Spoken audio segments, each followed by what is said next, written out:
It's Wednesday night, and you know what that means. He's Spaz, your YWC reality check. I am Guapo, and it's Wednesday night Dynamite AEW. Let's go! Alright, that's a work in progress. What's going on, everybody? It's your buddy, it's your pal Spaz Phoenix, the YWC reality check, and you don't see my pretty sexy face, but you have already heard the voice of Guapo, and we're actually getting it up off the ground, doing the collab Wednesday night, Thursday morning for you guys listening. Dynamite review, and not a bad show overall. We'll get a quick overall thought before we actually get into the show. I always used to say, when I would do an NXT that wasn't that exciting, it was very functional.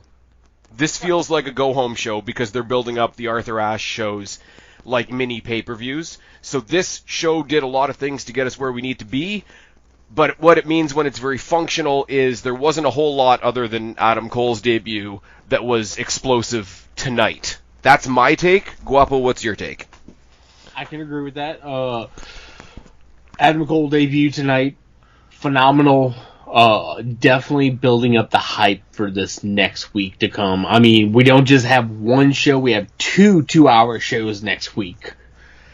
Yeah, I'm not going to lie. I don't know how awake we're going to be when we do Rampage next Friday. Whether it's me, I just don't know.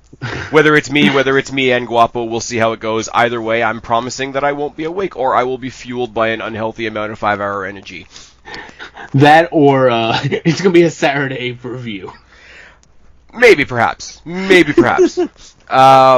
I do think it's cool that if they were going to bump up the time a little bit, they gave us a 2-hour Rampage as opposed to a 3-hour Dynamite, because then you're approaching Monday Night Raw territory. Correct.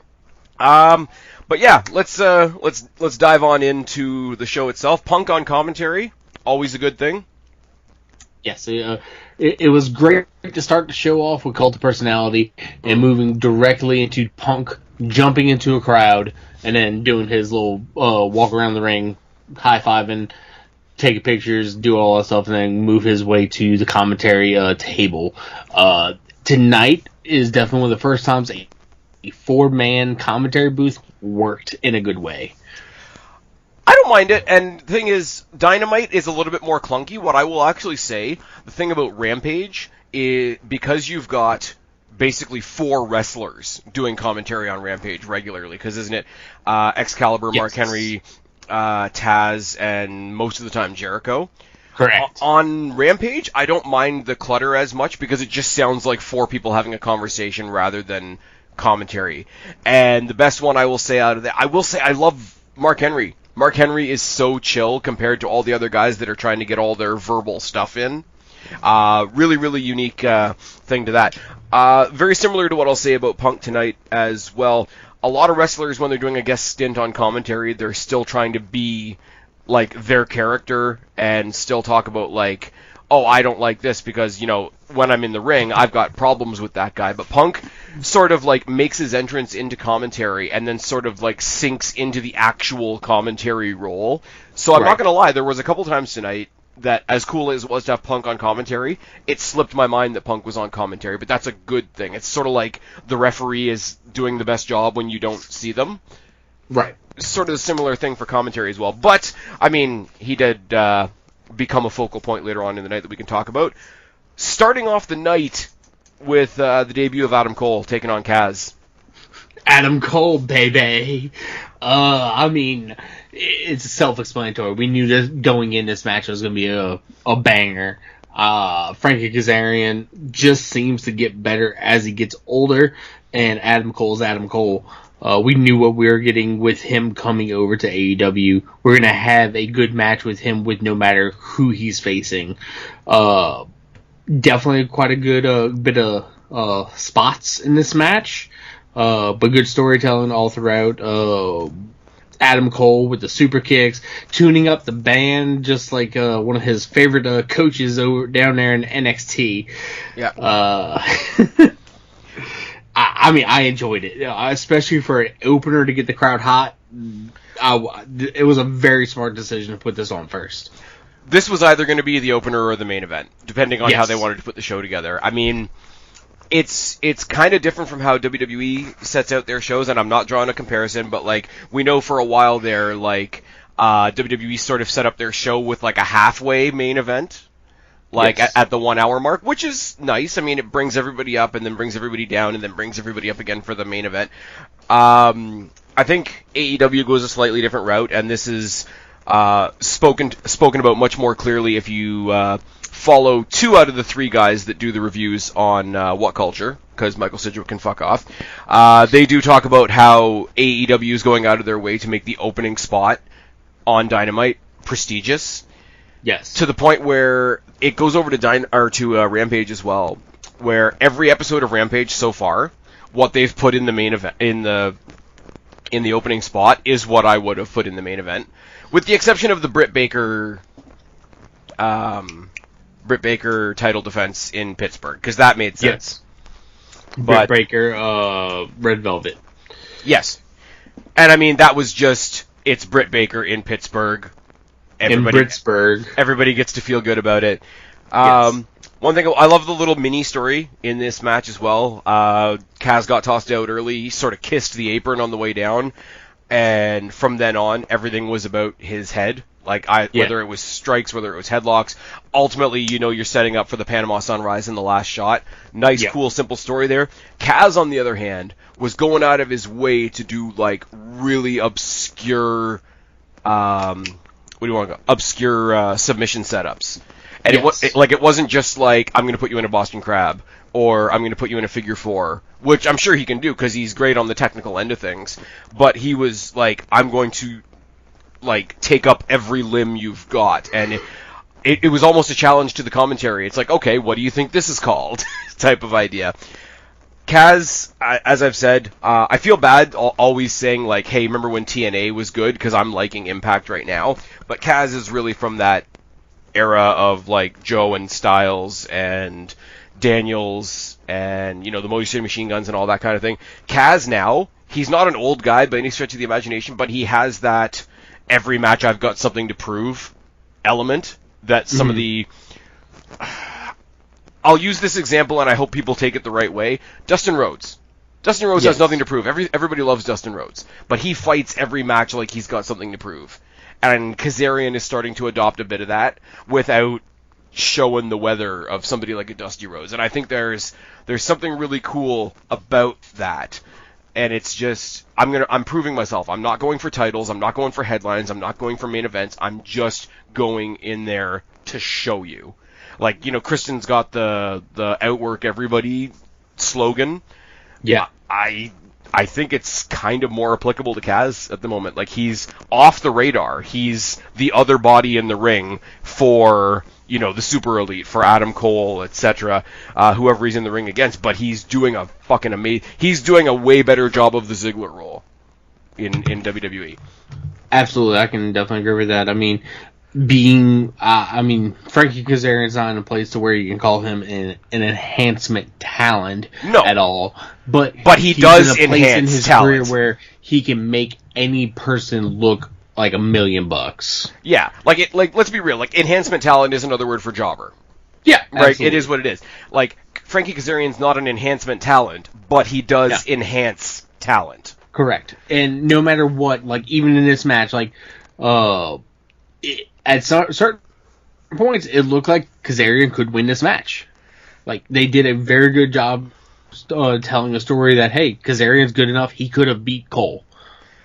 It's true. And the thing is that nobody really talks about, I think, is Kazarian doing the whole Elite Hunter thing really felt like he was going to go one by one through the members of the Elite until he finally got his hands on Kenny Omega. I don't think he would have beaten Kenny Omega, but it's like, you know, unofficial gauntlet style, like, you know, the Trials of Jericho almost. That sort of came to an end when Adam Cole came in, because, you know, Adam Cole's not going to suffer any severe loss anytime soon. Right. And good for him. He's earned that, right? Gets on the mic after the match. Obviously, he gets the win. Talks some shit about Christian and Jurassic Express. He says, I've only been here for a little while, but 3 guys have already pissed me off, and it's Christian, and it's the Jurassic Express, when all he did was come in and kick Jungle Boy in the head. I'm fine with it. That match is gonna be just amazing. Super Click back together. I can't fucking wait. It's gonna be great. Okay, I will say, as somebody that never, before AEW, never followed the Bullet Club, never followed the Elite, never followed, I do find the name thing a bit obnoxious. Cause obviously. But like, it's the Elite. But if you add this person and take this person out, it's the Super Elite. And if you take this person in and this person out, it's the Golden Elite. And if you take this person out and this person in, you add and you get the Super Click. And if Kevin Owens comes over eventually, it's going to be Mount Rushmore. Like, it's the same. Yes. I know it's probably intentionally obnoxious, but that's just, it's a lot. They're doing a lot. It's little spoiler for everybody. I'm going to be doing a video tomorrow with Jake talking about the new NXT, and I'm not saying good, I'm not saying bad, but NXT did a lot. It's fucking fireworks, rainbows, NXT. It's fine. I'm going to sort of go a little bit out of order because Christian and the Jurassic Express did respond later in the night, but it had nothing to do with the match. It had everything to do with the digs that they could get in at NXT. It took. Calling up their friend from Developmental. From Developmental. I'm not gonna lie. That one gave me a pop. That one popped me. Yeah, and talking about Adam Cole's getting ready to lose one more Wednesday Night War. But WWE are the childish ones, right? Anyways, we get the announcement sort of awkwardly, just kind of shoved in there on Rampage this Friday. One of the things we have to look forward to is Lucha Brothers versus the Butcher and the Blade. Yes. And I say looking forward to in tight air quotes because I really don't care about the Butcher and the Blade. At all. I enjoy them, obviously. I don't see them being champions anytime soon. Like, the Butcher comes in and he's a big wrecking ball, and that's fun. Yeah. But that's got a shallow shelf life, if that makes sense. And the Blade has been trying to wrestle by himself for a while, obviously because his partner was injured. Nobody's taken the piss out of that. But the Blade by himself... he had a slight injury. However, he was also busy writing. They were recording music for... Every Time I Die. Oh. The band. He's the lead guitarist in Every Time I Die. The Butcher. I was not aware of that. Yes. I guess I was going with the kayfabe of he had an injury. But either way... No, it was he was nursing a minor injury, but also they had to finish a studio album. And I mean, you got to imagine he's a big dude, so nursing an injury, depending on what the injury is going to take him longer. But him being gone, regardless of the reason, sort of underlined that by himself, the Blade is boring as fuck. The Blade is the bunny makes up for it. That's it. Oh. Ooh. I mean, we're going to talk about somebody who's a little bit better later on, but the bunny ain't bad. The bunny ain't bad. What I am looking forward to on Rampage, because I like Carnage and I like Destruction and I like whatever, Fuego found his nuts, and he's putting his new car up against Miro for a shot at the TNT title, and he's gonna die. Oh my god, Fuego's gonna lose his car. It's going to be horrible, and I'm gonna love it. He's gonna lose his head, man. Look, I know we're gonna get to Miro's, or we could just skip to it now. We could just skip to it now, yeah. So Miro cut a promo about it. Yeah, I'm going to smash you, and then I'm going to smash your car. I'm going to smash you and smash your car. I really wanted to say, I'm going to smash you, then I'm going to smash my wife in your car. Oh, man. That's what I wanted. No, make a mom joke out of it. I'm going to smash you, and then I'm going to smash where you came from. Oh, no.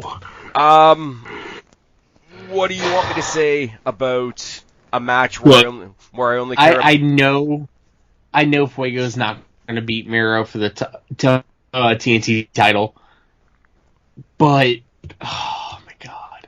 So does that mean Sammy's going to be buying Fuego a new car? I don't know. Okay, am I delusional, right? Yeah. Or was it at one point we were supposed to be getting a rematch between Miro and Kingston at Arthur Ashe? I think so, but now there's the tag team thing that we're going to talk about later. They're going to do the tag thing. I'll get to that when I get to it. MJF comes out, does his MJF thing, talks to the dead Brian Pillman. Oh, okay. I put a tweet out there. I'm not gonna lie, this promo, it popped me up until the point of when he talked to Pillman, and yeah, I don't mind it, but it's one of. I don't mind it because obviously the family's on board and whatever. Yeah. But it is one of those things, and it happens in WWE, it happens in NXT. I'm sure it happens in Impact as well. It's one of those things where I don't mind. They're pushing the edge. Good for them. They've probably got the right permission. If other people are upset by it, I can buy that. Yeah, I can understand that. What I had said, what I pissed people off with on Twitter was, okay, here we've got MJF, who's already a knockoff Miz, stealing a Randy Orton promo. He's not up there, he's down there in hell. I'm really, really popular on Twitter.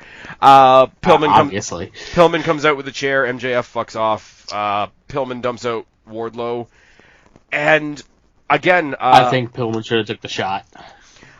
I think it's really awkward that you go from this Pillman interaction live in the ring to a JR interview with Pillman that took place previously in the night.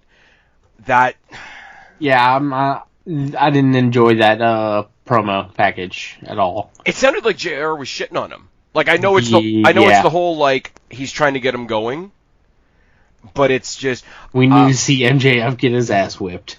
Yeah, that was the quote. Do you remember? Oh, I think it was WrestleMania 20, the WrestleMania that Eddie and Benoit left with both the titles. But earlier on in the yes, WrestleMania 20. Earlier on in the night, when Eddie's trying to G him up, he's like, "Hey man, it's just go out there and have a good match. Nobody expects you to win," and he's really just fucking with him to get him riled up. I think they were using JR to try and do that, but it didn't work at all. No, it does not work aesthetically at all. Because I like JR, but JR does come off like an asshole sometimes. Okay, so this isn't happening in a million years, but I think there's only one person you can throw into Pillman's corner to really rile him up to make him kick MJF's ass. But I don't see it happening. Who's that? Stone Cold. He's the only one. I mean, what you call it? The Hollywood Blondes. Yeah, I know. I mean, they did the Cincinnati connection between him and Mox last week on Rampage. You and I talked about it. If they want, and people were drawing comparisons between them and the Hollywood Blondes, because, Mox is kind of like an Austin-ish character. Absolutely. I think that's about as close as you get. Yeah, but I don't see. I mean, unless somehow Austin's like, yeah, I'll do a one-off thing for it. But he's still tied to WWE. Do we get the glass shatter? He's still tied to WWE though. He still does the Austin podcast on the network and all that. I'm sure it's a really, really loose contract. But I'm pretty sure. But I'm pretty sure the hard line is going to be go give our competitors one of the biggest pops left that they can get. God. I mean, besides the fact that we're going to get Flair at some point soon, so. Yeah, but Flair, it's sort of everybody kind of expects it because there is already a tie to somebody there, and I don't Flair isn't a strictly WWE guy. He's been WCW, he's been NWA, he's been I think he was WCCW, I could be wrong. TNA. Flair did he spent some time in WWE for sure. He made an impact in WWE, but let's just say you're not going to get wasn't his last match.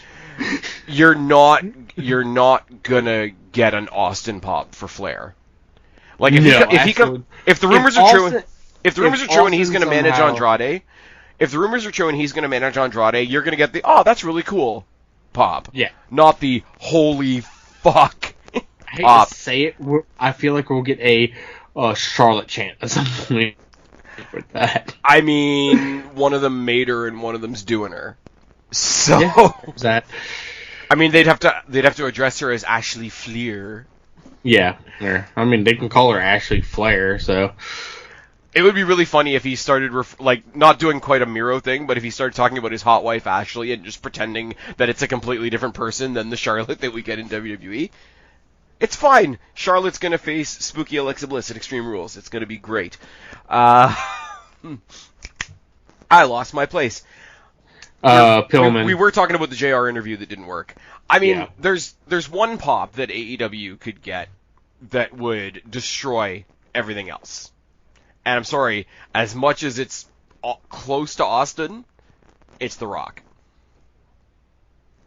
Mm-hmm. Like, if The Rock ever showed up on Dynamite, like, all the super toxic, argumentative AEW fans would rip their cocks off and eat them. Yeah, absolutely. That's 100% true. He's going to come out and manage Hikuleo or something like that. But that's, actually, no, that's happening on Impact. Moving on. Okay, explain this to me, because you guys know what's going on behind the scenes more than I do. Is there anything wrong with Mike Seidel? I think he got injured the last match that he had wrestled live on TV. Okay, so I don't have as much of a problem with it. I could not be paid to give a rat lizard fuck about Dante Martin. Right? I freaking love Dante. The guy's athletic. The guy can do his flippy-dippy shit, but welcome to AEW, where that's everybody. And I'm giving AEW credit in that regard. I mean, I know right now Dante's brother, the other half of Top Flight, he's injured too, injured still. Yeah. So that's why we had the mismatch of Dante Martin and Matt Sydal. Okay, because I was going to say, like, and I'm not even going to say them on this podcast, I have an idea of why Dante Martin is on our TVs so much, and I don't want to get super unpopular, so I'm going to leave it alone. But okay. My thought was, if they literally took Matt's partner and brother off of TV so that they could put him in this match, that would be really fucked up. No, I think I'm pretty sure Matt got Mike has a injury. Anyways, mixed match tag team versus a well-established tag team like FTR. FTR get the win over Dante, so, you know, something went my way. Great match. Dante looked like $1 million throughout the whole match. Oh, there's nothing wrong with what he does in the ring. There's just nothing... I hate this expression because it says everything and nothing all at once. There's nothing about him. Like, he goes out there and does cool shit. I can understand that. Okay. Dante's 20 years old. Yes. He's still fresh. I know you don't really listen to the AEW Unrestricted podcast too much. Yeah. However, I was listening to it this past week where Mark Henry's on it. Okay. And so, I know this is a tangent, but Mark Henry's actually helping with young talent, coach and everything. Oh, I wouldn't doubt it. Dante's one of the people that he talked about, how he's working with him, and how his expressions need to become more drawn out and everything like that, to where people can, like, relate better to him and everything. And, like, he's straight up acting like, Dante, like, you wrestle like you've been underneath the hood of your whole life. He's like, actually, I just started wrestling without a mask on for the last 2 years. I'm like, okay, well that makes perfect sense. The man needs to figure out how to express more. But see, I don't get that, and I'm not trying to be argumentative with him or with you, but like, if anything, look at the most famous hooded wrestlers we've got. Look at the Lucha Brothers. Even look at like a fun team like the Lucha House Party. Look at Rey Mysterio, etc. The guys that can't show their faces, if anything, learn to be more expressive. Right. So I don't get that. He's expressive in his body language, but now that you don't have a hood, you can't just be straight faced the whole match. Like, you see someone's face and their expressions. You can have body language all day, and it's not going to look right. It's not going to be. It won't translate. You got to tell your face what's going on, so that the crowd knows what's going on, so that they can react to what's going on. Correct. But also, like, I don't like. But sort of building on that is like, I don't know what his deal is. Right now he's another really athletic guy in AEW, the company that's known for really athletic guys. And I'm sorry, you go out there and you do your flippy dippy doodas, as some people say. That alone is not gonna make you stand out when you're on the same roster as somebody like a Ray Phoenix or a Darby Allin. I agree. I texted this to one of my friends. I would love to see Dante versus Ricochet in a match, but that's way down the line, probably. I mean, you're more likely to get him against Sami Zayn if we're talking about people still coming over. Sammy? No. Maybe El Generico, but we have to pull him out of an orphanage in Mexico. Good God. Or no, it'll be a combination of the two, because like Aleister Black brought over like half his name, so he's gonna come in with like a half mask, and it's gonna be Sammy Generic. No. And, Generico, and Kevin Stevens. Nope, Kevin Steen. He'll go back to Kevin Steen. Okay. Anyway, that was a detour. I will say I don't 100% hate that this match happened, because the AEW thing, wins and losses matter. Santana and Ortiz beat them. They talked about taking on the hierarchy of the roster. FTR came out on the losing end of that thing, so they're gonna face sort of the lesser half of the tag team roster, and that's going to include tag teams that are thrown together. You know who's a tag team that's thrown together that's kind of awesome and should have the tag team belts right stat now? Mox and Eddie. 100%. I would love to see Mox and Eddie with tag team belts. Mox and Eddie should have destroyed the Young Bucks a while ago, but we don't need to go there right now. It's fine. We find out that next week they're taking on Minoru Suzuki and Lance Archer, who are apparently a team somewhere else, and I'm assuming you can talk more about that team than I can. Yes, Suzuki gang. That's all I got. They kill people? Pretty much everybody dies. Like Lance Archer's music tells everybody. Again, I don't want to go over this too much. We went over this the other week when we talked about the pay-per-view. Suzuki's not somebody I'm too familiar. Archer's somebody that I'm kind of familiar with, that they haven't done anything with in a long time. Them being a unit happened off my radar. So It's very much, I'm here for Mox and Eddie. I'm here for what this other team can do, but I'm looking at this as a very much wait and see. Or there will be blood. But there was blood on Rampage. It's fine. Yes, there's gonna be way more of this next week. Okay. My big nitpick for this week, which will come to the surprise of nobody. I had a feeling that's what it would be. Which will come to the surprise of nobody. So I'm going to let you go first. The Malachi Black, Cody Rhodes, Rosario Dawson segment. Cheap plug for what the fuck is it called? The Go Big Show. Which, I feel like is dishonoring Paul White a little bit, but whatever. I mean, we need a payoff, I guess. I don't know.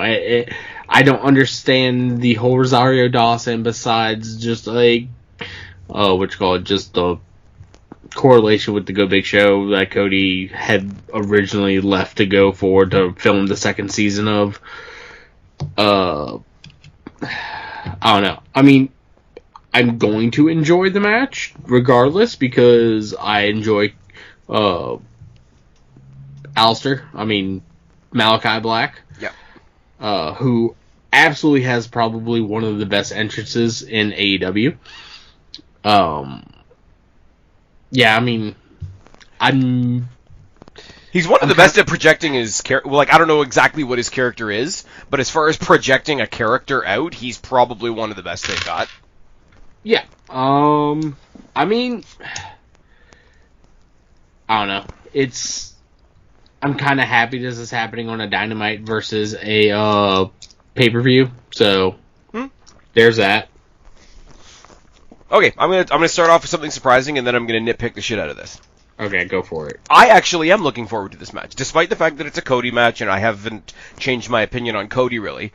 I was looking forward to this match because we saw them fight before, and between the two of them, there's a great chemistry. That first match showed it. Obviously, Cody put himself in as the debut of this much anticipated new star, because of course he did. But I can't deny the match was good. I can't deny the next match is going to be good. I actually went as far as to say I'm surprised they didn't put it on All Out. Now, All Out was enough of a heart attack as it was. It's fine. Right? Yeah. There's a couple of different things wrong with this. First of all, you have Rosario Dawson out there. Every wrestling company is guilty of this. Hey, look, we've got a celebrity in the crowd. Aren't we cool? That's number one. Number two, she's only there to plug the show, her show, but it's not even her show that she's plugging. It's a way of Cody to say, look at this other cool stuff I'm doing. Then you have... She should have had a, Luke Cage shirt on. Yes. Or just a Marvel shirt in general. Yeah.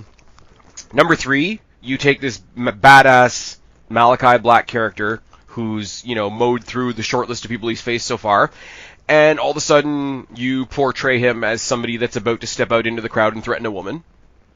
Right. Which always look like, and that's not me going SJW, that just makes him look like, okay, spooky character up here, like, sexist, abusive dickhead down here. Right? And I don't think that helps him at all. 4, Rosario Dawson comically jumping on his back and flailing around on him like a human backpack made him look like a goof. And 5, of course, Cody Rhodes, the prince of his own fairy tale, has to come back and save the damsel in distress. Because of course he does. I mean, yeah. That's what he does. I like Rosario Dawson. I like Malachi Black. I don't like Cody Rhodes. Nobody came out of this segment looking good. I can agree with that. And it took away the big chunk of credit that I was giving this match looking into next week. Which is, I was willing to give credit to this match with this wrestler that I can't stand, and you took it away. I mean, yeah, you're not wrong. Want to move on to something a little bit more fun, though? Let's do it. Anna Jay's going to fight the Bunny on Friday, and we're going to get more pissant Dark Order doesn't get along bullshit. Yay! Yay! I mean, Anna Jay and the Bunny are going to have a good match. I mean, I'm happy to have Anna Jay in a match, no matter what. I'm happy to have Anna Jay back because obviously, she went and dealt with some stuff and came back. I really do like there's no tag team belts in AEW yet, but I really do like the dynamic between her and Tay Conte. If they do introduce women's tag titles down the line, I repeat and I underscore down the line. Yes. I wouldn't mind it going on them because they're great. Tanera Conte. I honestly think the next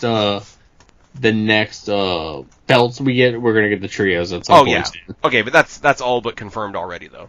Yeah. So I'm saying down the line, I'm just looking at when you look at certain situations where there isn't a title, but if there wasn't a title, they would have it, right? Yes. There's various times in WWE where I've said, you know what, if they did it properly, those two could be a good mixed tag title holder or whatever. At the popularity peak of Andrade Zelina Vega, make a tag team title for them. But then you have to build a division around it. But WWE's shown that you can do a women's tag team division. It's fine.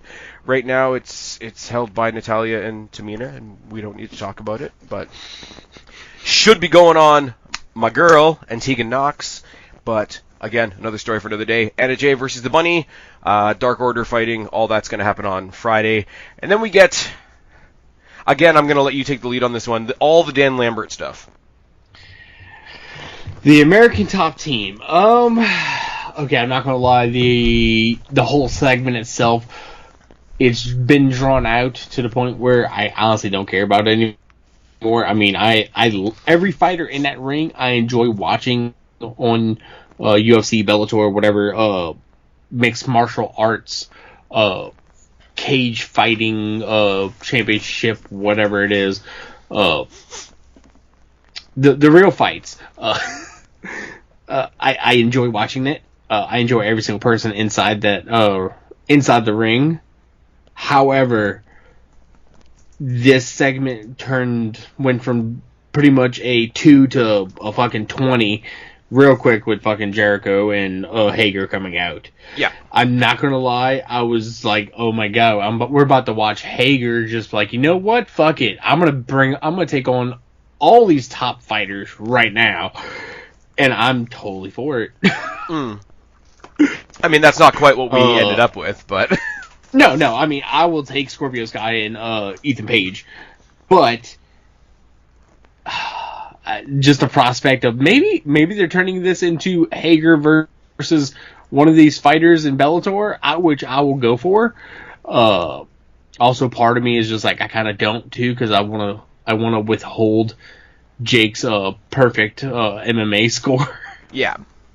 Also, and it's true, again, it goes back to the celebrity involvement thing. You involve other athletes from another sport, you run the risk of your wrestling fans sitting at your wrestling show and being like, I don't care about these people. Right.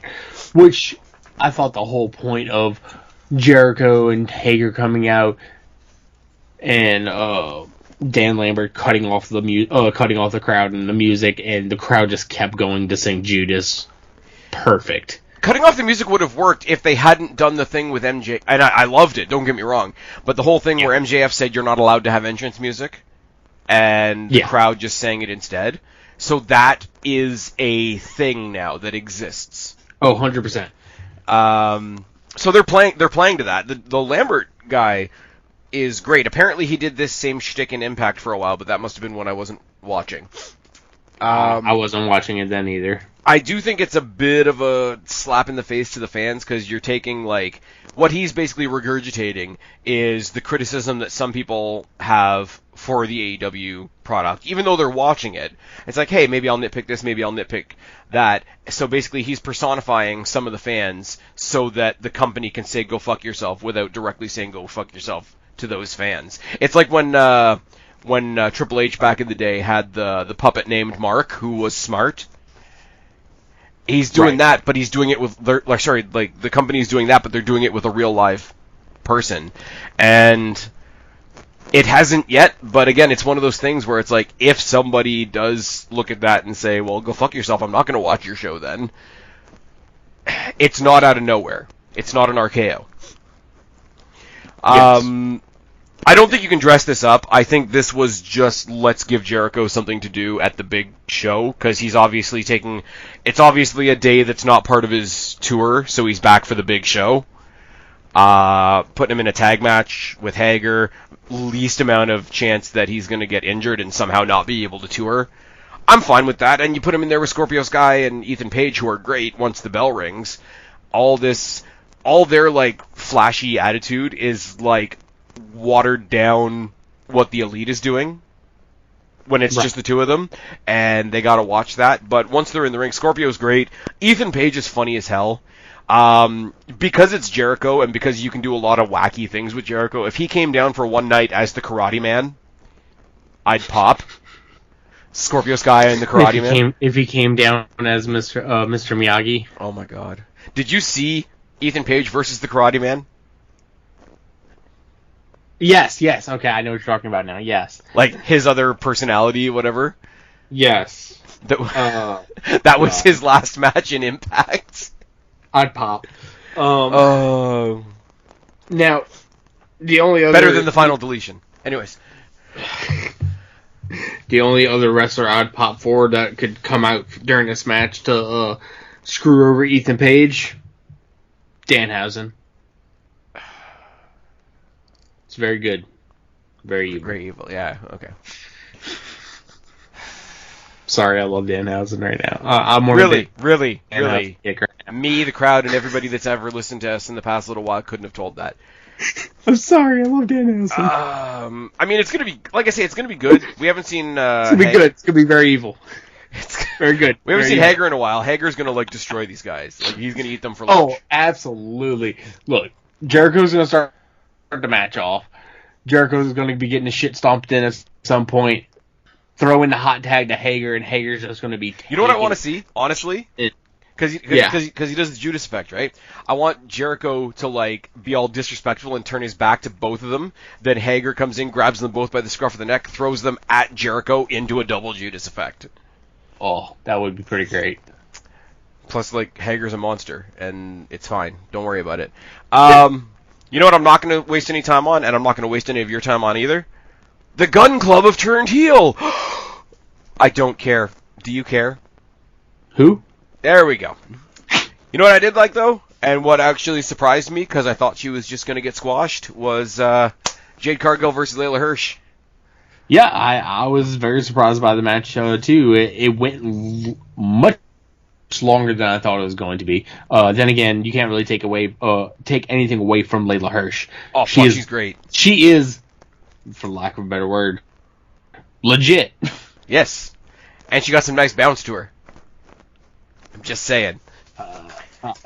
I'm not going to comment on that. I'm not lying.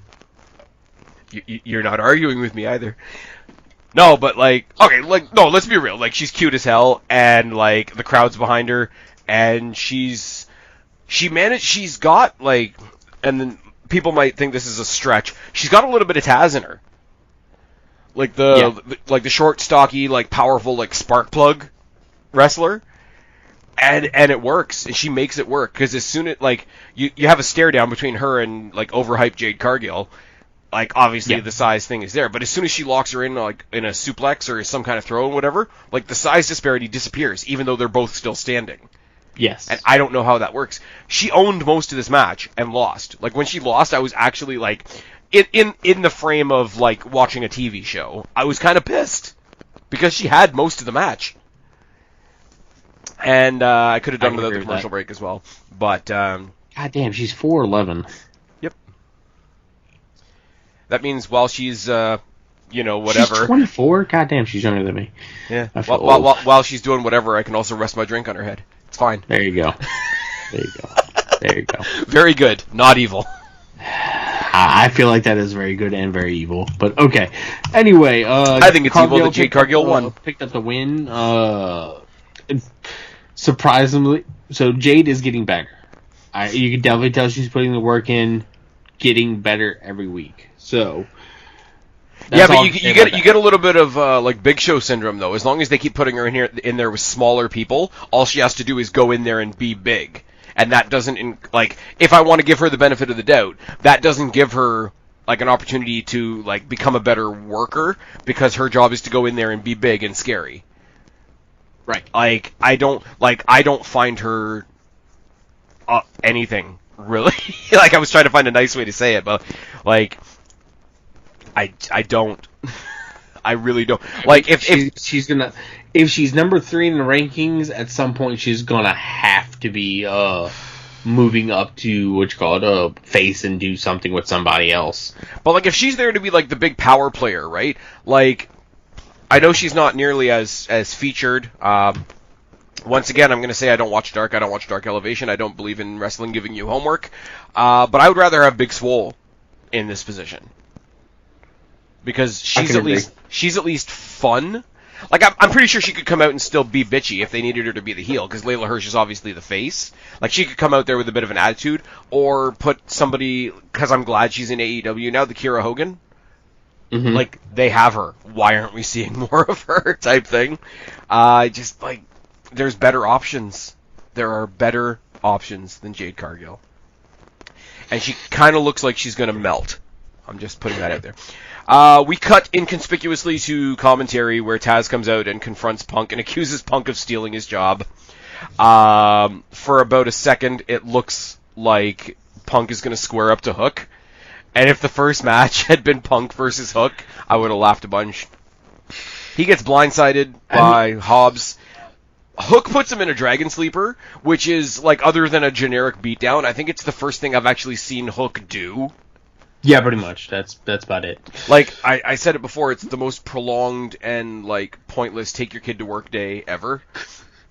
But, I mean... Which is terrible, because we love Taz. It is? I do love Taz.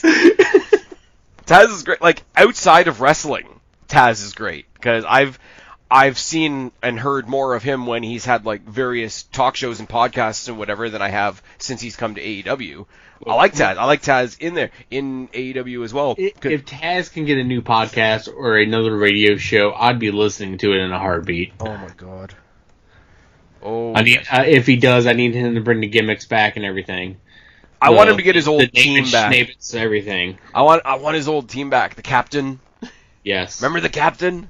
I remember the captain. Always be a captain. Anyways, it's confirmed later on that he's going to face Hobbs. We're going to run down later on the shows that are coming up because I've got them on a separate sheet of paper, if I'm completely honest with you.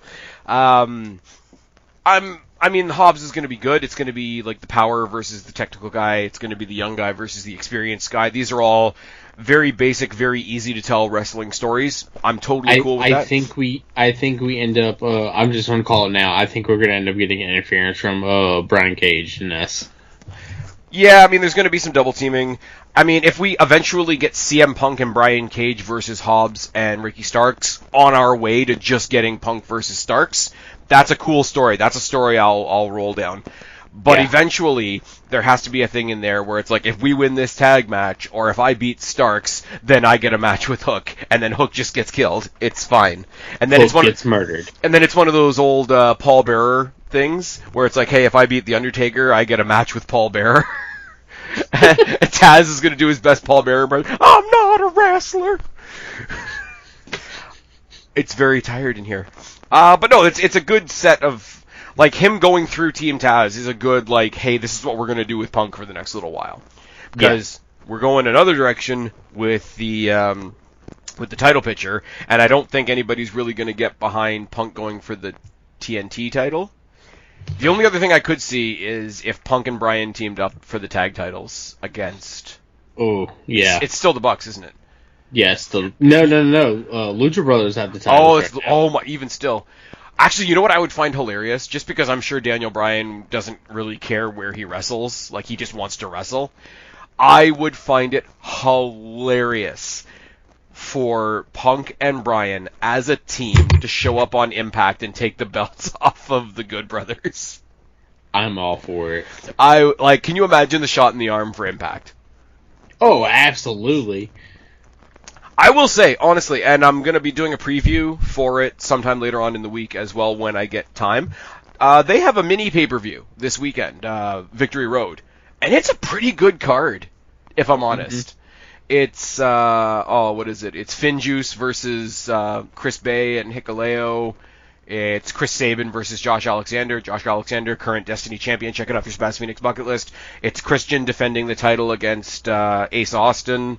Nice. Decay has a match, so I'm happy. I don't even care who they're facing. It's a pretty good little show that's coming up. I say little like I'm being condescending, but Christian's going to be facing Brian Myers at Emergence.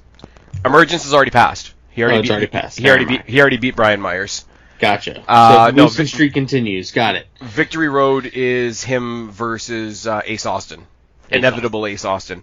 But I will say, and I mean by the time this is going out Thursday morning. It'll still count. I will tell you what the main event for tomorrow's Impact is. Okay. If I can find the graphic. Because we're getting Ace Austin versus Christian at the pay-per-view, it's Ace Austin, Madman Fulton, Brian Myers, W. Morrissey, and Moose versus Christian Cage, Josh Alexander, Chris Sabin, Sami Callihan, and Eddie Edwards. Nice. Oh, yeah. I'm telling you, man, like, little tiny steps here and there, but Impact ain't bad. And they've got Decay. And I hope they get Bray Wyatt. I think every time we talk about AEW, I end up sticking in a little plug for Impact, and I'm not sad about it. Somewhere in there. You know what else I'm not sad about? Spears versus Darby Allin. Oh, great match.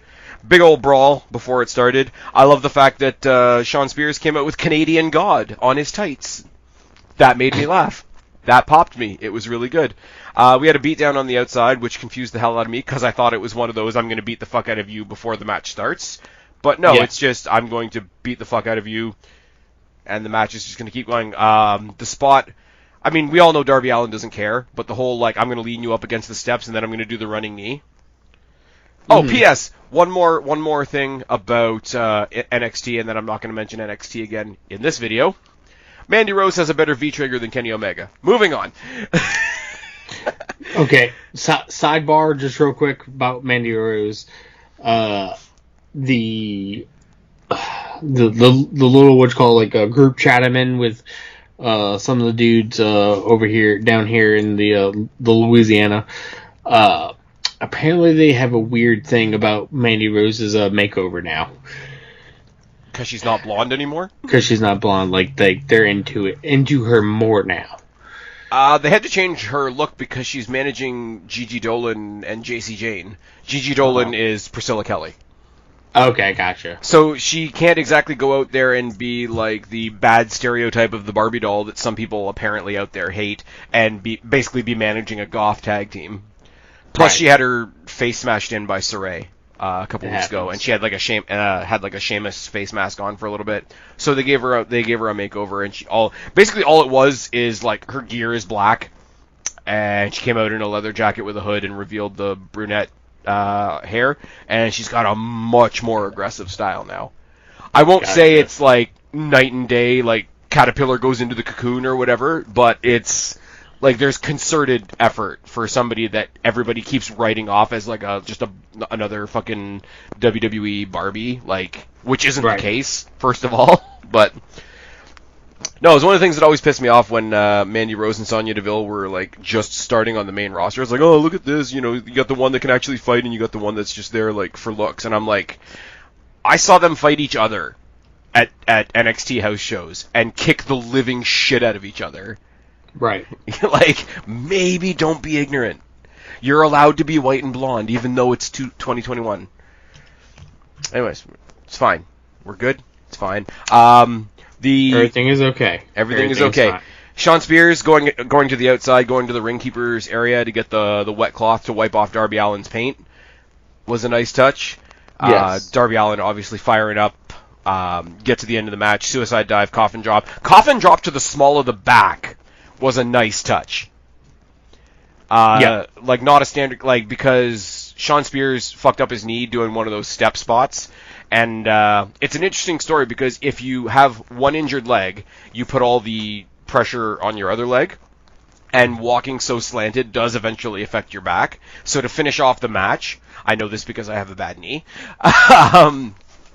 So for him to end it with not only a coffin drop, but a coffin drop to the small of the back was it was again, it's one of those things. It's just enough that it's a nice little touch. And then FTR show up, they brawl with Sting and Darby. Numbers game takes advantage, and eventually they beat the shit out of Sting and wipe his face paint off too. And I like this. AEW is getting really good at this, with finding really symbolic ways for the heels to take their scalp. Obviously, with these two, it's the face paint, with Steve Borden getting the Sting paint wiped off, with Darby Allin getting the half skull taken off. And the other thing that I was going to say is go back a couple weeks on Rampage when what the fuck is his name? When Miro tried to almost unmask Fuego. Yes. They're finding like all the old school wrestling ways. If you've got somebody with a painted face, you wash their face, you've taken away who they are. If you get a luchador, obviously, you go for the mask, you take away who they are. It's not just, oh, I took a cheap shot at you, or oh, I injured you, or oh, I insulted you. It's like they're going back to a little bit of old school in the way of like, this is what's really going to get it. And we've seen a lot of it very recently, and I got to give AEW a lot of credit for that. Like I say, post-match brawl ends up with both of them get their faces wiped off. Matches are announced that we're going to talk about in a minute, and then we get the Brian Omega promo where Brian, I don't know if there's a better way to say it. He just baits Kenny Omega until he says yes. This weird thing that they've got going, Brian and Omega, where like they don't wear their merch, where they're both coming out in the plain white tees. There's something going on there. I don't know what it is, because any other time you see Kenny Omega, he's either dressed like an absolute Nimrod, or he's in his merch. Right. Only when he's doing this thing with Brian do they both come out with the plain white tees. I think simply they're just going to set up for a massive merch drop for next week with both of them. They're thinking the fans are dumb enough to buy AEW brand plain white tees? No, absolutely not. Because that's pretty shit. I'm not going to lie. If anything, this was a strategic thing to allow pro wrestling tees not to burn because of all of the A, CM Punk shirt orders, B, the Adam Cole shirt orders, and then C, the Ruby Soho shirt orders. Add Brian into it, the site would probably not have been up for at least a solid 4 days. Or you'd be the cause for their dramatic expansion. I mean, they've been expanding like crazy, so I mean, I don't know. I think if anything, they're allowing pro wrestling tees to breathe for a minute. That's fair. That's I had not thought of that. I thought it was like much more Easter egg-y. But if that's not the case, then I really don't know what to say. I mean, there's no doubt that the match is going to be awesome. I wish, I don't usually say this, and I think I said the complete opposite when it came to Darby and Punk. It is one of those ones that I wouldn't mind if we had a couple more weeks to wait. Like the fact that they announced it this week and we're getting it next week. Arthur Ashe is a big show. I understand that. They have less pay-per-views. They have more special weekly shows, and this is... I mean, it's going to get them a rating. Let's be real. I don't know. Even though Omega's not like my favorite person, and neither is Brian, if I look at the big picture, I wouldn't mind waiting for this another week or so. But we're getting it next week, and it's going to happen at a big show. Maybe the referee will be the big show. I don't know. I think Daniel Bryan really enjoys getting to swear. It's really funny. It's really funny because it sounds like a kid when they think their parents have left the room, and they say, guess what? Shit!